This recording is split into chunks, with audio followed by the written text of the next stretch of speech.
certeza você já ouviu falar em algum momento da sua vida algumas expressões como Deus fará justiça. Quando a gente vê que alguém está passando por algum momento, né, onde alguém está fazendo uma injustiça com uma outra pessoa, a gente usa essa expressão. Ou também a gente costuma falar, os humilhados serão exaltados. Apesar da primeira expressão, onde diz que Deus fará justiça, realmente ela se encontra na Bíblia, repetidamente.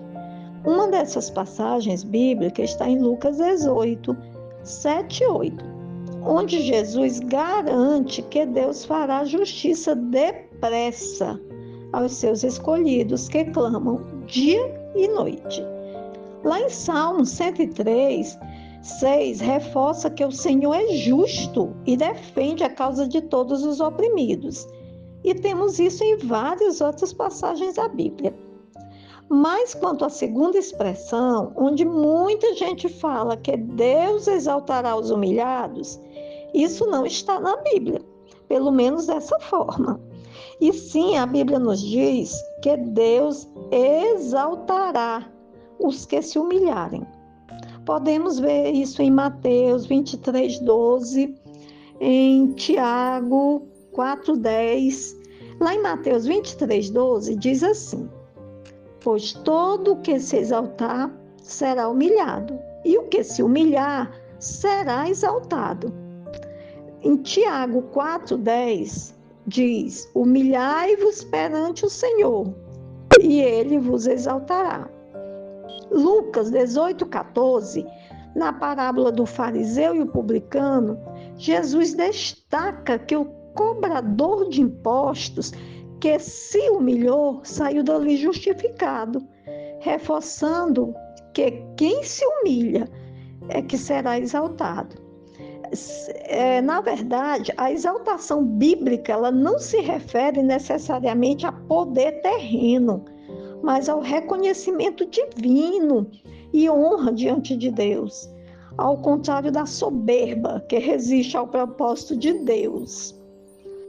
Daí, por que eu comecei o nosso devocional de hoje com esse tema? Fazendo minha leitura bíblica diária, eu estava lendo hoje o livro de Gênesis, do capítulo 28 ao 30. E onde nos fala a história do casamento de Jacó com Lia e Raquel, que são duas irmãs, né? Eram duas irmãs.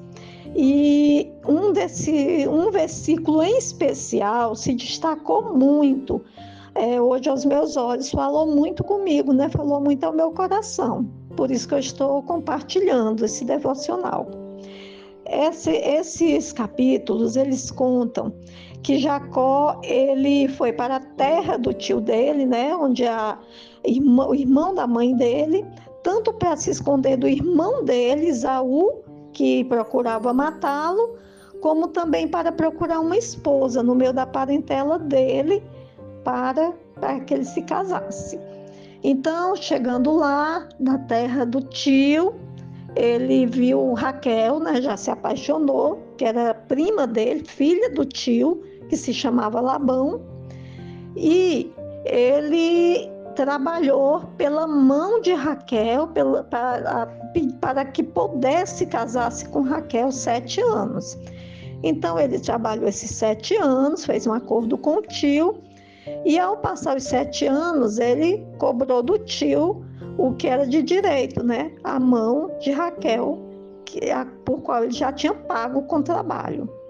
Sendo que Labão, o tio dele, fez um grande banquete, uma grande festa, e na noite introduziu na câmara nupcial não Raquel, por quem Jacó teria trabalhado os 7 anos, que era a irmã mais nova, e sim Lia, a irmã mais velha.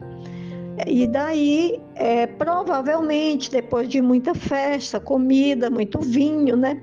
E também por ser noite, escuro, Jacó não percebeu. Jacó só foi perceber que havia essa troca ao amanhecer, porém ele já tinha consumado o casamento. Quando ele procurou o tio para saber o que tinha havido, por que o tio teria feito isso, o tio disse que era costume daquela terra, daquele lugar, casar primeiro a filha primogênita, a mais velha. Ele não poderia casar a mais nova antes de casar a primeira. Mas fizeram um acordo. Jacó trabalharia mais 7 anos pela mão de Raquel, que era a amada dele. Então, passando a primeira semana, que seria a semana nupcial, Labão, seu tio e agora sogro, entregou a mão de Raquel em casamento a Jacó por mais 7 anos de trabalho. Essa história a gente já conhece, né? Muito conhecida na Bíblia. Porém, Jacó não amava Lia. Jacó casou com Lia meio que forçado. E Lia também não tinha culpa dessa situação. Mas Lia queria ser amada pelo seu esposo.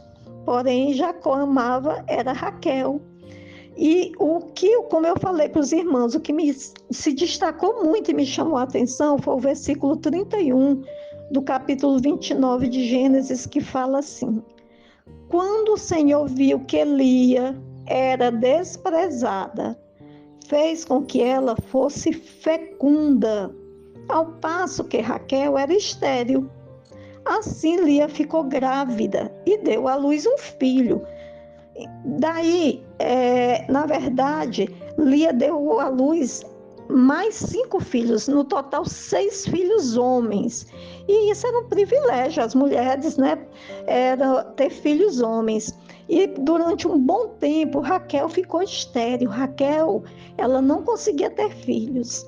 E a Bíblia nos diz que o Senhor viu que ele era desprezada e exaltou ela, né, fazendo com que ela fosse fecunda, gerasse filhos e filhos homens.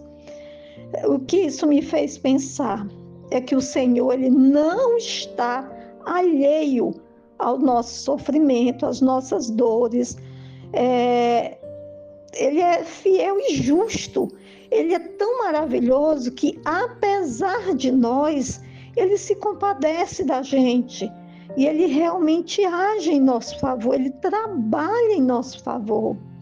Então, meus irmãos, o que eu quero trazer para nós nesse dia é que nós nunca nos esqueçamos que nós temos um Deus a qual nos adotou como filho e é um Pai amoroso, que Ele está vendo as nossas aflições e Ele está constantemente trabalhando em nosso favor. E que por mais que muitas vezes nós nos sintamos abandonados, né, humilhados, Ele fará justiça. Se assim nós não tivermos a soberba no nosso coração, se assim nós tivermos um coração manso e humilde, Ele nos exaltará. Essa é a mensagem de hoje, tá? Fiquem com Deus.